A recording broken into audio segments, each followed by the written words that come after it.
Welcome to the Never Too Early Fantasy Football Podcast, where it is never too early for fantasy football. My name is Jeff. And I'm Alex.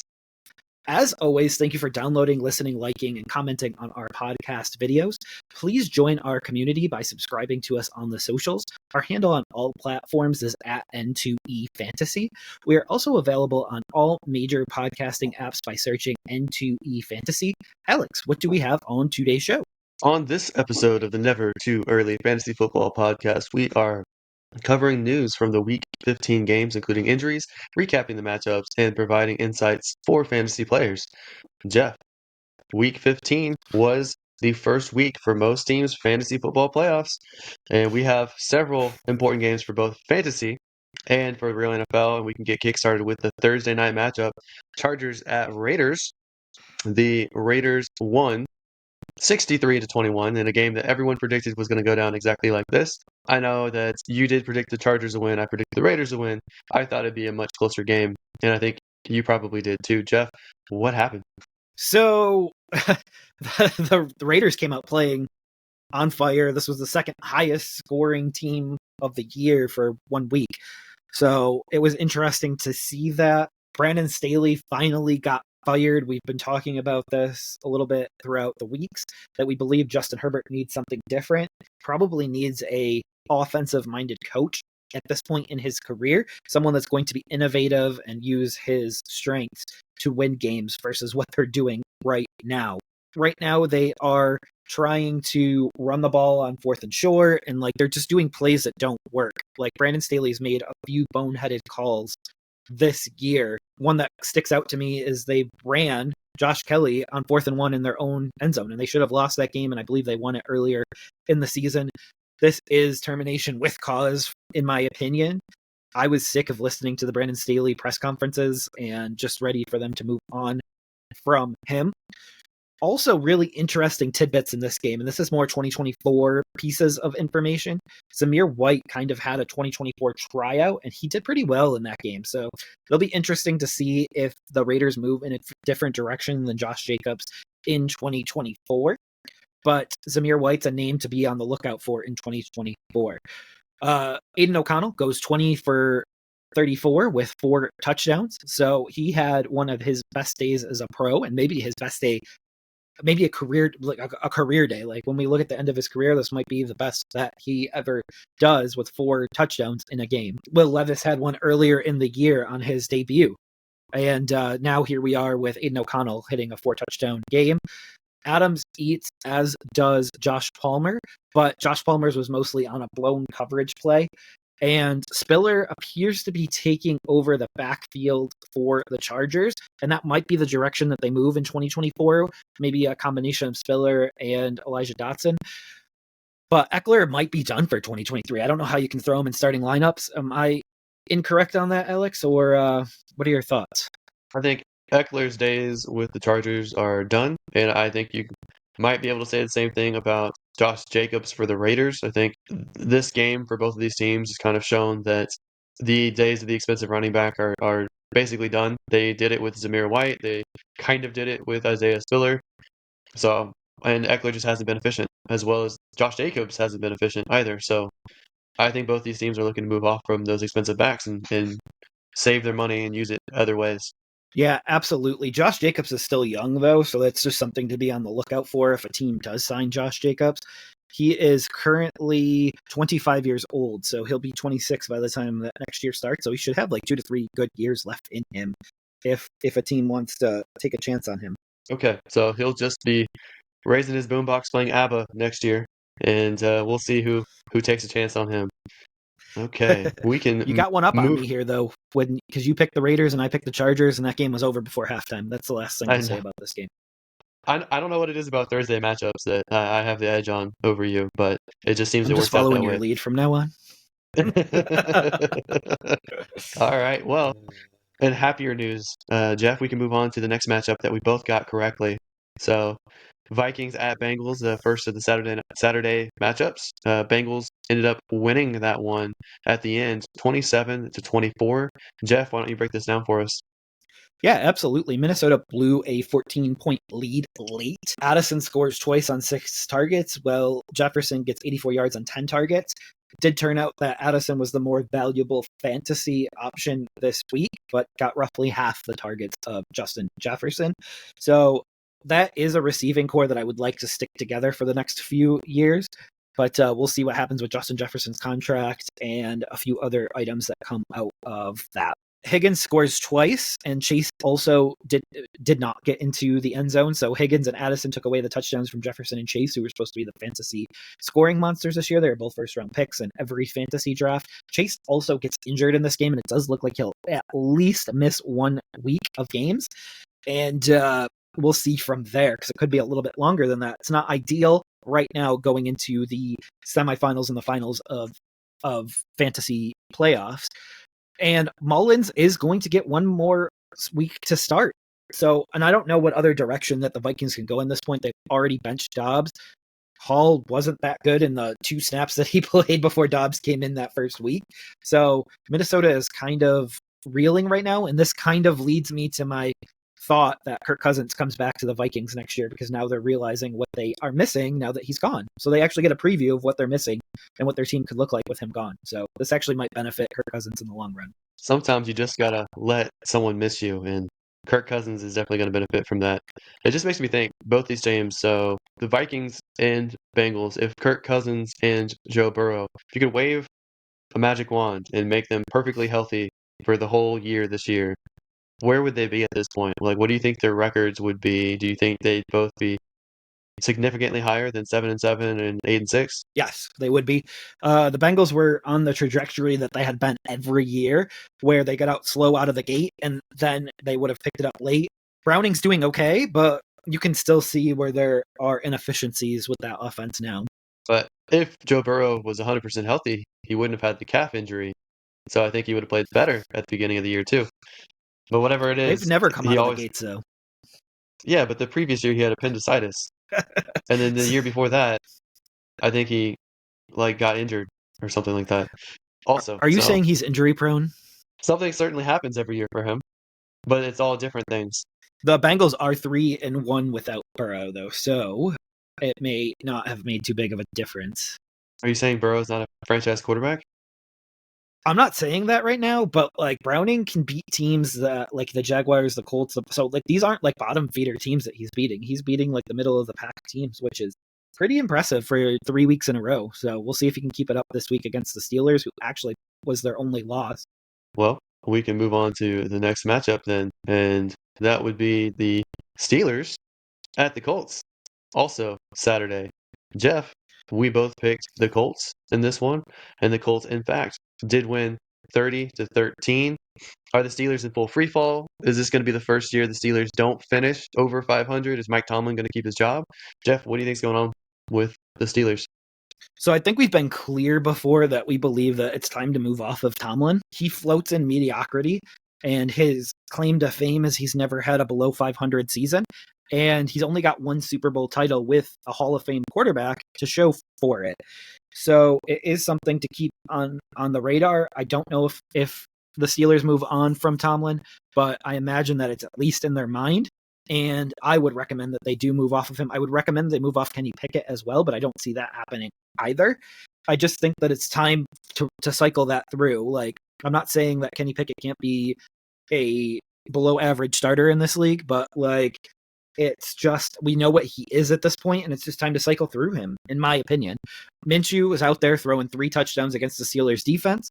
So, and I don't think Kenny Pickett even matches up with Gardner Minshew. So if we want to use Minshew as like a line of replacement or wins above replacement for baseball, like we could use him the replacement player for this. And I think that anyone below the Minshew line should be moved on from, and anyone above the Minshew line should be kept and started. So, but that's my opinion. Maybe I'm a little bit higher on Gardner Minshew than the average Bear. Sermon takes control of the backfield with Goodson, with Moss injuring his arm, I believe. And I believe it's the arm that he broke in the offseason. So we'll see what happens there. But this all might be moot for nothing because it does appear that Jonathan Taylor is expected to return this weekend. And if not this weekend, it'll be for the fantasy championship week. So that backfield is Taylor's backfield in 2024. And as soon as he's healthy, so I'm not really worried about that backfield at all because I did sign Taylor to an extension earlier this season because it was actually in-season extension. And then Trubisky tanked the Pittsburgh offense except for Deontay. So it seems like him and Deontay have some sort of connection because Deontay's getting all these touchdowns from him. But Pickens is pretty much useless. Freiermuth is useless with Trubisky. But maybe not all is lost with them because they are benching Trubisky for Mason Rudolph going forward. Anything I missed on that one? I will just say I think Mason Rudolph is probably worse than Trubisky, so I don't think that bodes well for the offense. But we'll see if that shakes out next week. All right, let's move on to the Broncos at the Lions. And this is another matchup that you got right over me. It was another Saturday matchup. And Alex, what were your takeaways from this matchup? Jared Goff plays very well in a dome with controlled air conditions. So I think that was one takeaway. And I think that both Jahmyr Gibbs and David Montgomery, I think those guys are going to be usable throughout the fantasy playoffs and for the rest of the year. Amon-Ra St. Brown had another good game, and Sam Laporta had a phenomenal game with 3 touchdowns. So I'm excited for those guys. For the Broncos, Jerry Jeudy finally showed up in the stat sheet a little bit, and Cortland Sutton is still the go-to guy to get first downs. A little disappointing from both Russell Wilson and from the rushing stats here for the Broncos, but it would have looked a lot nicer if they had the touchdowns that they should have had. The refs just, for whatever reason, didn't want to give the Broncos a touchdown in certain drives. So I don't know what's going on with that. It certainly benefited Detroit, and I was correct. And I don't think that really would have made that much of a difference in the game because Detroit won 42-17. But it is a little weird that the Broncos scored 3 touchdowns and 2 of them were called back incorrectly, in my opinion. And Russell Wilson and Sean Payton had a little tiff on the sidelines where Sean Payton yelled at him, and it seems like he yelled at him because he wanted to challenge one of the touchdowns that were called short. And Russell sped up the offense and went for another play so they couldn't challenge the play. And that play ended up getting a penalty because the guard was offsides, and he was offsides. So that messed them up, and they would have gotten the touchdown. So I think that's what the screaming was about. I don't think it's necessarily screaming at Russell's individual performance. I think it was just for that one play. Jeff, did I miss anything here? No, I don't really particularly love the relationship with Wilson and Peyton. I don't think it works long term. And I don't think that says anything about either one of them. I just don't know if they're for each other. Like, this relationship is not going to work. So we'll see what happens. Russell's never played with an offensive genius head coach. So they both have a lot of ego because Russell was the offense for Seattle and Sean Payton was the mastermind that made Tony Romo good with the Cowboys. He made Drew Brees phenomenal with the Saints, and they both have really big egos. So I think those are going to clash, but I don't necessarily think it's super panic mode, which is funny. I'm the one arguing this, but I don't think it's necessarily panic mode. I think it was just over that one play. Yeah, and the one thing I will say about Russ that I like is that he does keep the majority of his ego out of the media. And that's not something that Peyton does as well. Yep. Okay. Well, let's move over to another game here, and that will be the Falcons at Panthers. And Jeff, you picked the Panthers, I picked the Falcons, and the Panthers won a game. Why don't you go ahead and talk about this? The Panthers win. Like, this is big. I did pick them because I do believe that they were going to win a game or two down the stretch here. They're going to do everything that they can possibly do to make sure the Bears do not get the first overall pick, and this was step 1 in doing that. Hubbard and Algier appear to have control of the 2 backfields, which is surprising given that they gave such a high pick up for Bijan Robinson. But Bijan totaled 14 total yards in this game and had a fumble. So if you play in a game that allows negative points, Bijan Robinson got negative points in this game for you. And that is a real bummer during a fantasy playoff game, especially when you want to start like this, your number 1 pick in most redraft leagues. And then obviously he was the first overall pick in all rookie drafts. So you want to start your guy, and he just didn't really perform up to that here. I will take a little bit of a victory lap on this, that the 1.01 isn't as valuable as we make it out to be in Dynasty, because Bijan is not living up to it yet, but that does not mean next year or the year after that he can't live up to the hype that we've given him. I will disagree that I don't think I don't think Algier has taken over the backfield. I think that it was a wet, horrible game, and for whatever reason, they weren't successful on some of the plays with Bijan in it, and I don't know why, because he's a pretty dynamic guy. That to me is play calling. But for a year where you've talked up a lot of Derrick Henry, and Derrick Henry's probably having his worst game or worst season of his last 6 years, Bijan almost is right there with him in yardage this year, and he's way more effective as a receiver than Derrick Henry is. So I think that that's interesting. But for these teams, I think that you being a fan of the Panthers, you're like, there's no way that they have just one win throughout this season. They're going to get a win somewhere, and I think you're like, well, the Falcons seem like the easiest one to pick. I'm going to pick the Falcons, and the weather and just poor performance, bad decision making from Ritter as well.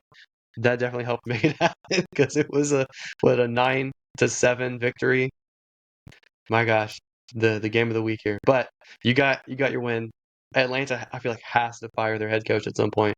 There's a report today that said even if he misses the playoffs, he might stick around. I'm like, what are you guys doing? What are you doing? You Like, hate him.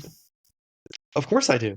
As a fantasy player, I barely have anyone on the Falcons at all. Like, I'm not saying that I'm a huge Falcons person, but I'm like, I avoided drafting them because I don't believe in Smith as a head coach. Like, he's not done it, and I don't believe in him anymore. So, And can we safely say that Ritter is below the Minshew line? yeah, I would say so. I think Heineke's below the Minshew line too, though. So Probably, but I think Heineke, they would have won at least one or two more games, and they would be a lot more competitive in the South conference, so division. yeah, I mean, let's say so whatever South team gets into the playoffs, they're gonna obviously be kind of quick outs, no matter who it is at this point, because they're all flawed. At this point, I would rather get the higher draft pick, I guess, than try to make the playoffs on a non-perfect team, because no one's beating the 49ers, the Eagles, the Cowboys, the Lions out of that division. So if they sneak one win, it'd surprise me. Yeah, that's fair. I feel like the teams that can do it though, like I know the Saints have struggled, but they have one of the best pass defenses, I feel like, and I feel like they could pull one off. But would I trust them to go to the end? No. The same thing with the Buccaneers. They might offensively overcome somebody, but yeah, neither team would go far. So the South division needs to improve all around. Yeah, and I could really see the Panthers improving a lot this offseason if they hire the right coach and they start putting pieces around Bryce Young, because it's going to be Bryce Young next year. I still am a proponent to start Andy Dalton the rest of the year just to gain as many wins as we can to try to make that pick as least valuable that we gave up as we can. But it does hurt us also because we have the 33rd pick right now. So there is that. It would really sting to give up the 101. Yep. All right. Well, we can move on to the next matchup here. The Bears at the Browns. And we both picked it correct. We both went Cleveland. However, Flacco and those 3 interceptions certainly made it seem like the Bears were going to win this one. But they came back at the end and got the victory. So we're fortunate there. But Flacco, oh, man. I think the Bears defense is actually pretty solid. And Flacco struggled. But he's a veteran enough that he could come back and rally and get the victory at the end. So that's something I don't think that the Browns have. And I don't know why, if I'm Chicago, that I have Justin Fields throw 40 times in a game. I would never want that. And I don't know why they couldn't design more run plays like the Eagles use with Jalen Hurts for Justin Fields, where it's easy design runs, especially in the red zone. I don't know why they can't do that. But my boy Roshan leading the Chicago Bears in rushing off 5 rushes. I can't help but wonder Yeah, that that's bad. if they didn't give anything to Foreman, that Roshan might have gotten like 80 yards. He just seemed a lot more effective all around. But Jeff, I'll let you talk about this matchup. So Roshan was the 2-minute back and he was the 3rd and long back. So a lot of his yards came off of plays where it was like 3rd and 16 and they let up 12 yards in a prevent defense. So I'm not sure we're getting the full picture on Roshan right now, but I think the only thing for sure that we can see out of this is to use none of these backs right now. Not Foreman, not Herbert, not Roshan. Like, just do not touch this backfield.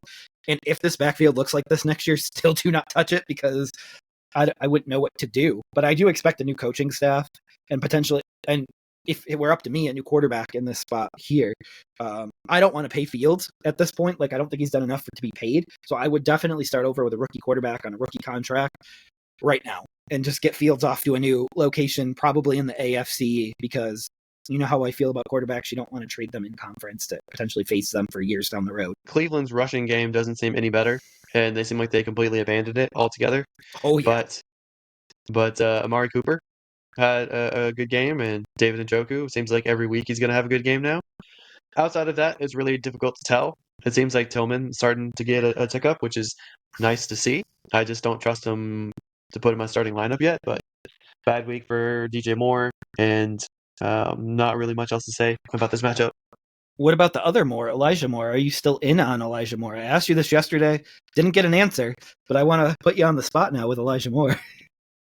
As far as fantasy, I think I'm out fantasy-wise, at least for this year. Real NFL, I still like him as a second or third option. It's just not going to happen. So it seems like there is a real theme this week. And I'm completely out on Elijah Moore too, just to close the chapter on that, because I don't trust him for fantasy. I couldn't trust him on another team for fantasy at this point. But it does seem like there was a theme this week of teams losing matchups. Like, I feel like the Bears lost this matchup. They went into prevent, like they thought that they had the game won too early, and they shortened their play calls and they stopped calling the plays that they were calling when they were leading. They also had a dropped Hail Mary at the end, so like they lost that game. I don't know how else to put it, but they lost that game. I think that's a fair take, and we'll come up to more of those cases as well. But we can move on to the Texans at Titans. And Alex, Jeff, this is all you.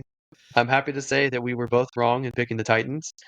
I picked the Titans because I knew the Texans were going to be without Stroud and be without our best wide receiving options. So I thought it'd be difficult, and Houston historically struggles sometimes against division rivals. So the Tennessee Titans wearing the Houston Oilers uniforms against Houston backfired against them, and Houston ended up winning this in overtime with a Kaimi Fairbairn 54-yard field goal. So quite happy that Houston pulled it off. They actually started Case Keenum instead of Davis Mills, which I thought was an interesting decision. But Case Keenum is 3-0 whenever he starts for the Texans. So I guess that's fair enough. But I quite enjoyed this one. I think that there's some of you who may have started Noah Brown this week. He got 82 yards and a touchdown.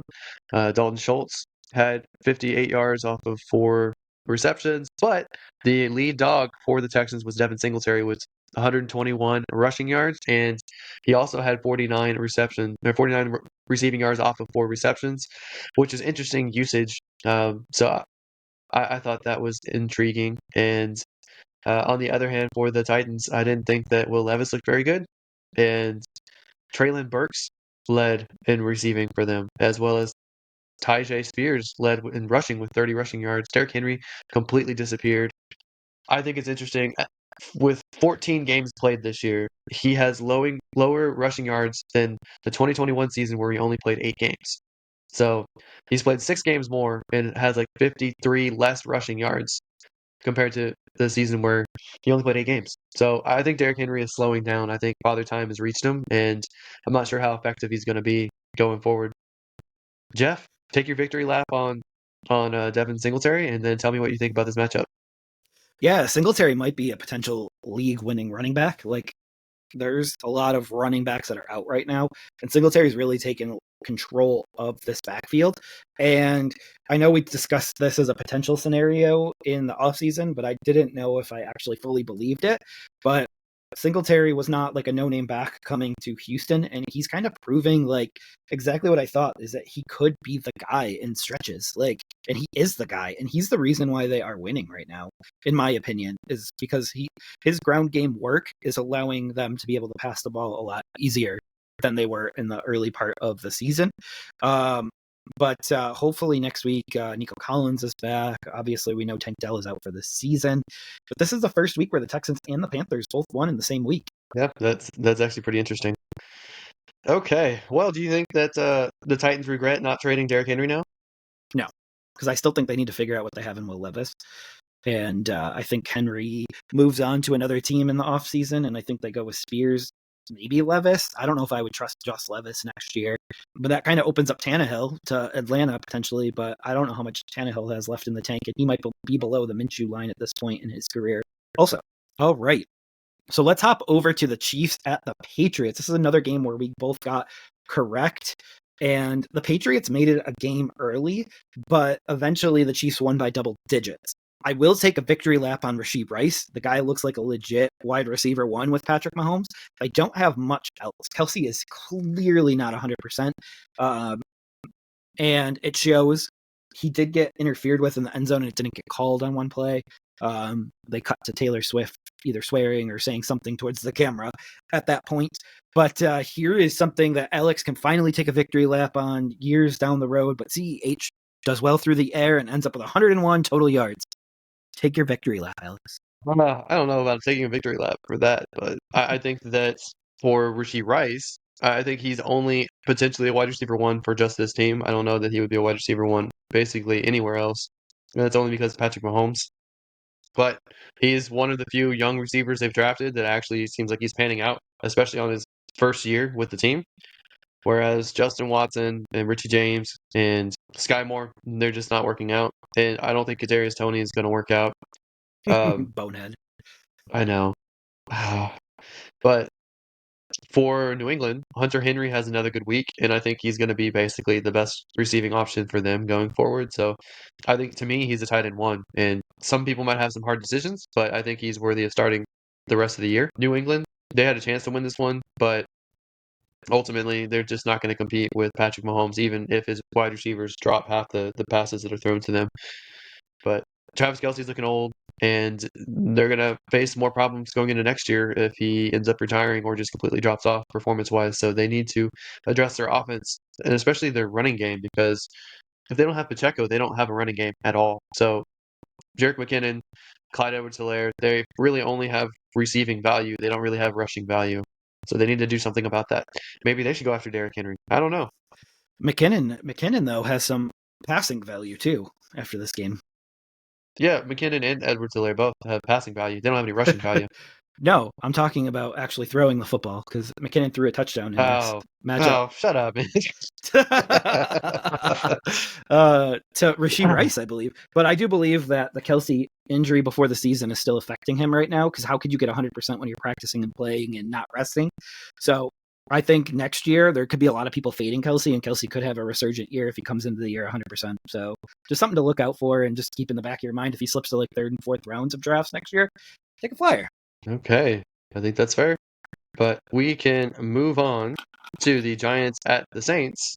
We both picked the Giants for this one. The Giants kind of fell apart, and the Saints took the victory, which to me means it's a two-man race between New Orleans and Tampa for that division title, and we'll see which one of them pulls it off. But Jeff, what did you think of this game? So I think that the hype train on Tommy DeVito needs to stop now, and I think that this was his coming down to earth moment. His best play was a flop that he had that got the penalty, but also got him into the concussion protocol. So that was the best play that he had the entire day, and I don't even think he got the flag for it. I think they picked it up. So, he had to be taken out of the game. Tyrod had to play a few snaps, and they didn't even get the penalty for it. So it was like the trifecta of bad on that play. Carr had one of the best games of his season.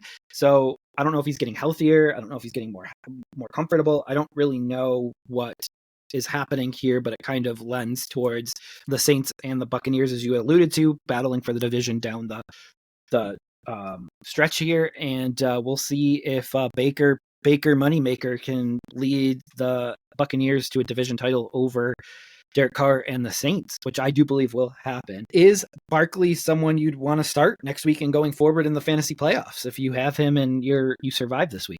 I feel like I'd have to start him, but I wouldn't feel good about it. So that's sad. Don't feel like you can trust him, but I do feel like I could trust Alvin Kamara. But DeVito doing this well really is a strike against Daniel Jones, because Daniel Jones looked even worse when he was in this year. They got blown up by the Cowboys twice. I just don't know what this does for Daniel Jones and the Giants going forward. But I know they don't start DeVito next year, but they have to figure out something at quarterback and quickly. I do think Dable's work with DeVito, though, will completely save his job, and he is the coach going into 2024 for the Giants. I've heard a lot of rumors about him potentially getting traded. Some analysts out there have floated, I would trade picks to get Dable, but either he gets fired or they keep him. Those are the only options, in my opinion. Yeah, you don't trade for somebody unless they're like Hall of Fame worthy, like Sean Payton, John Gruden, and like those types of coaches. Bill Belichick is that rumor, but it's rare. Okay. Yeah. Well, we can move on to the New York Jets at the Miami Dolphins, and we both picked Miami for this one, and Miami won 30-0. Zach Wilson did get knocked out of this game, and Trevor Siemian threw 2 interceptions and looked great. Tua had just his typical game manager kind of game where he was fairly accurate, only 1 touchdown, didn't turn the ball over. Jalen Waddle was the primary target, with Hill out, but didn't really get much going on the ground with Raheem Mostert or Devon Achane. However, Mostert did get 2 touchdowns. The Jets are just awful. They had that one good week last week, and then they're awful again. And they were officially eliminated from playoffs. I don't expect them to have that much fight left for the rest of the year, but we'll see. Jeff, was there anything that you want to talk about in this one? Did I miss anything? So Waddle filled in for the Hill role, which was surprising, but good to see him do that because I didn't really know if he had that in his tool belt, and it was really nice to see that. And it was nice to see the Dolphins win without Tyreek because they looked absolutely lost without him the week before. And then Mostert, we don't talk about him enough. He's a complete must start. He's going to win People League championships as long as he stays healthy these last 2 weeks. He's on an absolute tear. 18 rushing touchdowns. He's got, I think, 20 total touchdowns, or 19 or 20 total touchdowns. Really crazy year for Mostert because I think he's going to end up the number 2 fantasy back this year. But not much else to say in this game. I don't think Aaron Rodgers plays the rest of the season, so the Jets really aren't even newsworthy at this point. Alrighty. Well, we can move on to the next matchup, which is the Buccaneers at the Packers, and Green Bay taking on Tampa Bay. Bay won, so we both got Bay correctly, and I think we can just move on. The Battle of the Bays. We picked the North Bay and the South Bay one, and so we got this one incorrect. We overestimated the Packers, but anytime you try to count out Baker Mayfield, he ends up having one of his best games of his career. That happened, and Godwin finally got some catches this week and put up some stats. So, Jeff, I will let you talk about this one. You realize how close he is to 1,000 yards. He's only 186 yards away from 1,000. And I think now that Evans has finally gotten his 1,000 yard streak continued, I think now the focus is on Godwin getting that as well. So I think Tampa is very conscientious about their 2 star receivers. And he might be a sneaky start next week. I probably would start Chris Godwin going forward right now. Like, I think that's this guy that I would throw in and see what you can do. But Wicks and Reed had the targets for Green Bay, which was actually a little bit surprising because I thought Dobbs was the lead guy there, being a second-year guy. But the 2 rookies are seeming to be the ones taking the targets away with Watson out. Hopefully Watson returns next week. Don't really know because I believe it's a soft tissue issue, and those can tend to linger a little bit. You have to give me something on the Rachaad White thing because he has 834 yards on the ground and 469 through the air. So he's on an absolute tear this year overall. What's your thoughts there? I mean, he's putting up, just purely on usage, he's putting up stats that are worthy of starting in fantasy. I just think he's not very efficient as a rusher. He's only averaging 3.8 yards per carry, which per attempt, which is not good in my opinion, but he's really the lone back there, so he's going to get the usage, and the receiving game is where he brings most of his value. Agreed. Anything else you would like to add to this matchup before we move on to another match? Yeah, I wish I picked South Bay over North Bay. You had the shot too. It was in Lambeau, so that was going to be a hard pick to pick Baker against Green Bay in that one. All right, so we have the 49ers at the Cardinals. We both got this pick right. And Alex, I'm going to let you start by breaking this one down. This was quite the matchup. I don't know if it was quite the matchup, but I just thought the 49ers looked phenomenal in offense pretty much all the way around. And Brock Purdy having 4 touchdowns, 0 interceptions. It seems like there's actually several quarterbacks that were doing that this week, but it's nice to see Brock Purdy doing it. It's nice to see Christian McCaffrey look like an absolute stud with 115 rushing yards, a touchdown, and then 72 receiving yards and 2 receiving touchdowns. That's pretty nice to see. I know Brandon Ayuk and Deebo Samuel didn't exactly get the yardage that we want, Debo did get 2 touchdowns, and George Kittle did get 54 yards. So I'd like to see the ball spread out a little bit more evenly, but they were just getting a commanding lead against the Cardinals. I didn't think Kyler Murray looked very good, and that's even with Bosa getting hurt because I'm trying to remember specifically. One of the 49ers defenders got angry and pushed a Cardinals lineman into Bosa's leg, ended up knocking him out for the rest of the game, and might hurt their playoff chances because of a little tantrum there. But I didn't think the Cardinals looked that great, other than James Conner and Trey McBride. So it's going to be interesting whether the Cardinals move on from Murray like you want Chicago to move on from Fields, because to me, they're basically the same guy. So I'm curious your take on that and what you thought about this matchup. So we'll see as far as that goes, but it does seem like the fact that the Cardinals are playing Murray this late, they're not worried about the injury guarantee. So it does seem like they will be moving forward with Murray going into 2024. I will say for Murray, though, he is in a division with the 49ers, Rams, Seahawks, and he has led the team to the playoffs once. So I think that that is a strike in the favor column for Murray versus Fields, because Fields hasn't had that success that Murray has had. But CMC, Debo are just absolutely phenomenal right now. Ayuk is phenomenal in his own way as well. I think the Cardinals here found some weaknesses in the 49ers defense that they're going to want to clear up. They let a big touchdown to DeMarcado. There wasn't a great start between the chemistry between Wilson and Murray. I don't know if they're easing Wilson back into the lineup. And James Conner held his own in this matchup, which was a question mark that I had going into this matchup. So it's really surprising. I know you had a question about him going into this week too, if you should start him or not. You should have. Spoiler alert. But I'm really impressed with Trey McBride. And for me, he's going to be a top 7, maybe even a top 5 tight end for fantasy purposes in 2024. I think my question was between James Conner and Walker, and they had the same points. For sure. So you should have picked neither. Well, I could have put either. I could have put Conner in over Tyler Lockett at flex. But I won anyway, so it really didn't matter. Oh, right. So anything else on this matchup before we hop to the next one? No, that's it for me. All right, we got Washington at the Rams. We both got this one correct because we both picked the Rams. And I will get started on this one. The Rams let Washington hang around them, which is a little concerning going into the playoff season here.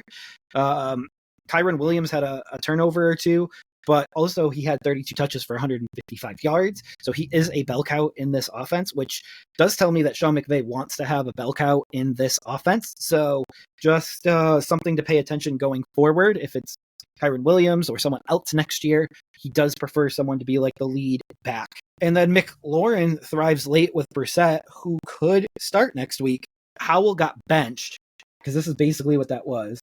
Brissett came in and threw 2 touchdowns, and then they missed the extra point, which they should have went for 2 with analytics on that play. But next week, Alex, do you foresee Brissett starting over Howell, or do you foresee Washington having no reason to start Brissett right now? I think that they would consider starting him if they feel like there's any chance to make the playoffs. Otherwise, why wouldn't you continue to start Howell and hopefully he develops? Gotcha. Okay. Anything else from this matchup that I missed here? Your boy McLaurin finally went off, and then Curtis Samuel as well. More McLaurin, please. More. All right, let's hop over to the Cowboys at the Bills. And I got this pick right. Unfortunately, Alex, you did not get this pick right. Buffalo dominated this game, as I've stated before. Their playoffs started last week against the Chiefs. And honestly, if I was a team right now, I would not want to play Buffalo right now. They seem like they've got everything figured out. James Cook was a beast in this game. And then Allen only had to throw the ball 15 times. That is a little concerning for fantasy purposes moving forward.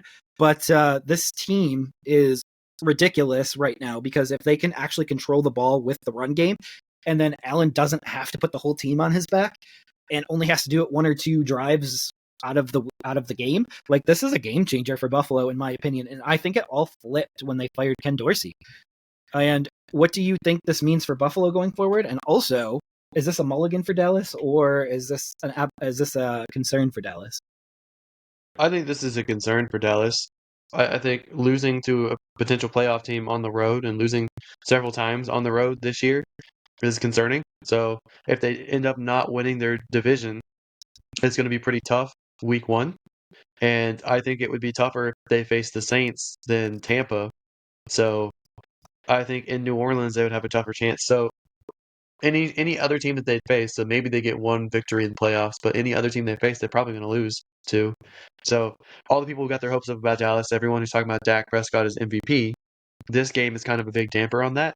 I don't necessarily think it will move a lot of people, but to me, I kind of feel like they're pretenders because I feel like they maybe aren't as good on offense as we think, maybe aren't as good as on defense as we think, and the Bills just kind of exposed them, especially their run defense. And for the Bills, they had those two difficult matchups. They faced the Chiefs last week, they faced Dallas this week, and they beat both of them. So they've kind of proven, yes, we struggled this year, but we've now beaten two playoff teams back to back, two teams that were considered Super Bowl contenders. They have easier matchups the last 3 weeks of the year. Yeah, they play the Dolphins at some point, but I'm not really scared of the Dolphins if I'm the Bills.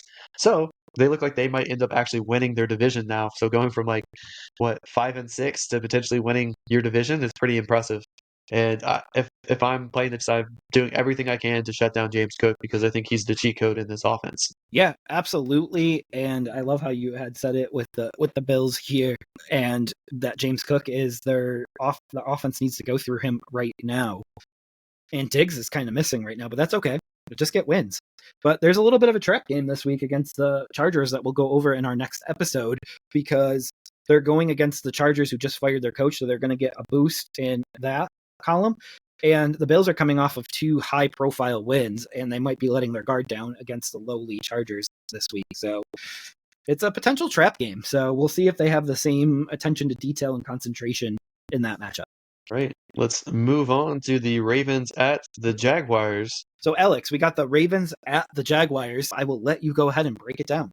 All right. Well, this one, we were looking at a breakout from Keaton Mitchell, potentially leading this team as a rusher, and he did with 88 yards off of 11 carries, but he ended up tearing his ACL, and now he's out for the season. So, again, another Baltimore running back injury, just when we thought someone was going to break out. I don't know how this is going to play out next year with Dobbins and Mitchell and Gus Edwards. I don't know how that's going to play out, but Isaiah Likely led as the receiving option there with 70 yards and a touchdown.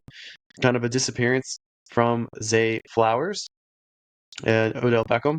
So that was a little difficult. It seems like Jacksonville, Trevor Lawrence did everything he could to try to win this game, but he got hit pretty bad, and I think he's in concussion protocol now, and so his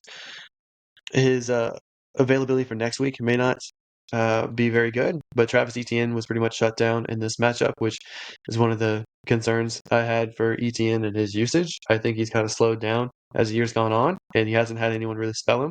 Calvin Ridley disappeared. I think Zay Jones had, I believe, an injury in this one as well, so I think he's probably out next week. Ingram didn't show up this week, so Parker Washington got 4 catches but only 12 yards.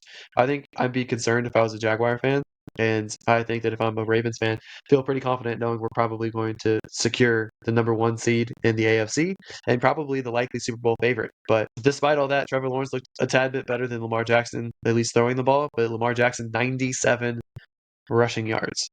Pretty incredible. Keaton Mitchell with the 11 touches for 88 yards and then goes down with that ACL tear. That is an absolute heartbreaker because that was a guy that I saw as a breakout contender for 2024. I do expect him to be available for the beginning of the 2024 season. I don't expect this to end that because 9 months from today is right around week 2, week 3. So if he's anywhere between the 8 and 9 month mark of returning, he may have the leg up in the backfield there because both Dobbins and Edwards are free agents going into 2024. And I think that Mark Andrews could be on the roster bubble in 2024 because I believe that Isaiah Likely is filling in very nicely for Mark Andrews right now, and it may make him expendable next year. Would you agree with Mark Andrews being on the roster bubble? I wouldn't say has to be concerned about getting cut, but he might get traded to another team. That's a possibility. Absolutely. But Likely is filling in very, very nicely right now. Anything else we missed on this matchup, Alex? I think that's it. I think we can move on to the Monday night matchup, the very last matchup here. That was the Eagles at the Seattle Seahawks, and we both picked the Eagles.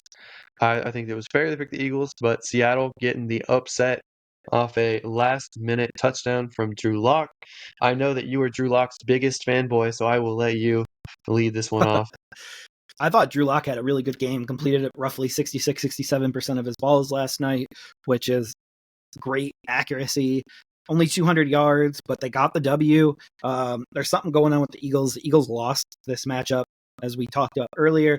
Kind of a theme this week about teams losing matchups versus teams winning the matchups. And after the matchup, Jalen Hurts had confirmed that there is some execution, some concentration, some issues going on right now with the Eagles. So they are in relax mode right now, and that may cost them the division. That may cost them a home field playoff game somewhere in there. So it's just coming at a very inopportune time. Last week I did have concerns about Gainwell taking over the backfield on Swift, but last night it was Swift gaining control of the backfield again, and Gainwell was not a focus last night. Walker was the focus for the Seahawks, and Charbonnet wasn't. So it'll be interesting to see if this is what it is going forward, or if this was a one-week aberration. Alex, anything I missed on this, as we both took the L on this one? I didn't really think the Seahawks would be able to beat the Eagles, even a struggling Eagles team, especially not with Drew Lock. I think Drew Lock did an admirable job, but I think to me he's a career backup. I don't foresee him being a starter in this league. I think Geno's still the better quarterback there, and I think that if the Eagles played like this with Geno as a starting quarterback for Seattle, I think Seattle would have put more points on the board. But that's just my thoughts. I'm happy for Seattle because this means they're likely a playoff team. Yeah, that's what it's looking like. All right. Anything else to wrap up this week where you beat me with and our difference is 3-2 this week? Oh, wow. No, I mean, that's it. I'm sure it'll flip-flop next week. But that does it for this episode of the Never Too Early Fantasy Football Podcast. Thank you all for downloading and listening to this episode. Please don't forget to like and subscribe. Please leave us a comment and share the show. Every little bit helps. You can find us on all podcasting apps by searching N2EFantasy and with our handle at N2EFantasy on all social media platforms. Please join our community and give us a follow. Until next time, take care of yourselves and remember, it's truly never too early for fantasy football. Thank you again. Bye, everybody.